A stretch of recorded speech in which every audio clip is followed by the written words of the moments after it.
পঞ্চানন বর্মা বিশ্ববিদ্যালয়ের উপাচার্যের ওপর একাধিক অভিযোগ এনে বিক্ষোভে বসল পঞ্চানন বর্মার পড়ুয়ারা। তাদের দাবি, আমরা এর আগে 8 দফা দাবি জানিয়ে স্মারকলিপি প্রদান করেছিলাম ইউনিভার্সিটি উপাচার্যের কাছে, কিন্তু এখনো পর্যন্ত সেই দাবির মধ্যে একটিও পূরণ করেনি উপাচার্য। তিনি নিজের সিদ্ধান্তে পঞ্চানন বর্মা ইউনিভার্সিটি পরিচালনার চেষ্টা করছেন। রাজ্য সরকারের দেওয়া নির্দেশও তিনি মানতে নারাজ। আমরা চাই অবিলম্বে সেই 8 দফা দাবি পূরণ করুক পঞ্চানন বর্মা ইউনিভার্সিটির উপাচার্য, আর তা না হলে তিনি একাই ইউনিভার্সিটি পরিচালনা করুক। জবাব চাই, জবাব দাও। এই 10 লাখি বিসি তুমি জবাব চাই, জবাব দাও। এই জবাব তোমায় দিতে হবে, নইলে মোরা ছাড়ছি না, ছাড়বো না। এই বন্দে মাতরম, বিসি স্যার জবাব চাই, জবাব তুমি দেবেন না, জবাব তুমি দেবেন না, জবাব তোমায় দিতে হবে, জবাব তোমায় দিতে হবে। আমরা বিশ্ববিদ্যালয়টাকে সচল রাখার জন্য সাধারণ ছাত্রছাত্রী যাতে বিশ্ববিদ্যালয় যাতে সচল থাকে, অর্থাৎ বিশ্ববিদ্যালয়ের গরিমা পরিবেশটা নষ্ট হয়ে যাচ্ছে। বিশ্ববিদ্যালয়ে আমাদের রাজ্য সরকারের দেওয়া এবং হায়ার এডুকেশন ডিপার্টমেন্ট থেকে বিজ্ঞপ্তি জারি করা হয়েছে যে এখানকার যে ইসি সেটা অবৈধ, ডিন নিয়োগ করেছে সেটাও অবৈধ। এরা তুগলকি শাসন চালিয়ে নিজেদের গায়ের জোরে যারা বিশ্ববিদ্যালয়ে বিভিন্ন রকম আইন পাশ করে তারা নিজেদের মতো শাসন করতে চাচ্ছে। বিগত দিনে দেখা গেল যে খেলার পরিচালনা করলো, সেই খেলা পরিচালনা করলো, ওই খেলা পরিচালনার ক্ষেত্রে একটা স্টুডেন্টকেও নিল না কেন? যদি গণতান্ত্রিক প্রক্রিয়া করে থাকে স্টুডেন্ট কেন বাদ পড়বে? তারপরে কালচারাল প্রোগ্রাম করলো, সেখানেও স্টুডেন্টের কোনো ইনভলভমেন্ট নেই। কেন হবে এটা? এরা হচ্ছে গণতন্ত্রটাকে হত্যা করছে।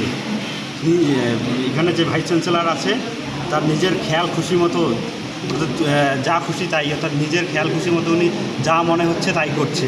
যদি বলে যে এটাই দিনকে রাত, রাতকে দিন, যেটা ওনার ঠিক মনে হচ্ছে উনি তাই করছে।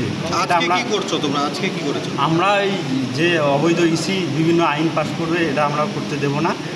রাজ্য সরকার যেহেতু হায়ার এডুকেশন ডিপার্টমেন্ট থেকে বলে দিয়েছে এটা অবৈধ, সেটা প্রত্যাহার করে নিতে হবে। বলছি, এখানে উপাচার্য কি তোমরা আটকে রেখেছো, মানে যেতে দাও নি ওনাকে? না, উপাচার্যকে তালা খোলা আছে, উপাচার্য যেতে পারে। ওনাকে দেখা যাচ্ছে না বসা, শুধু উপাচার্যই যাবে? ওখানে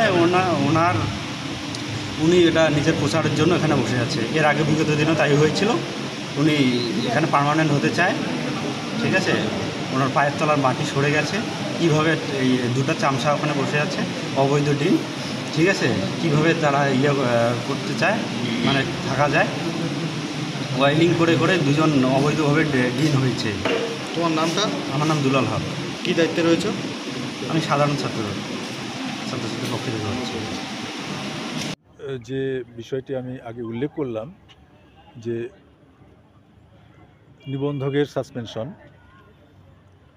তারপর এতদিন কেটে গেল, প্রায় 1 মাস কেটে গেছে। 1 মাসের মধ্যে বিশ্ববিদ্যালয়ে তেমন কোনো ঘটনা ঘটেনি যাতে মনে হয় যে বিশ্ববিদ্যালয়কে তালাবন্ধ করে দেওয়ার একটা পরিস্থিতি তৈরি হয়েছে। এরকম কোনো ঘটনা ঘটেনি। কিন্তু আমরা দেখলাম যে কয়েকদিন আগে একজন মন্ত্রী এসে নাকি অত্যন্ত উষ্মার সঙ্গে অনেক কথা বলেছেন, কর্তৃপক্ষের বিরুদ্ধে, ভিসি বিরুদ্ধে বা বিশ্ববিদ্যালয়ের উন্নয়নের বিরুদ্ধে কিছু কথাবার্তা তারা বলেছেন। এবং আমি এমনও শুনেছি যে ছাত্রছাত্রীরা এবার আন্দোলন করবে। আগেও তিনি একবার বলেছিলেন ছাত্রদের দিয়ে আন্দোলন করাবো দরকার হলে।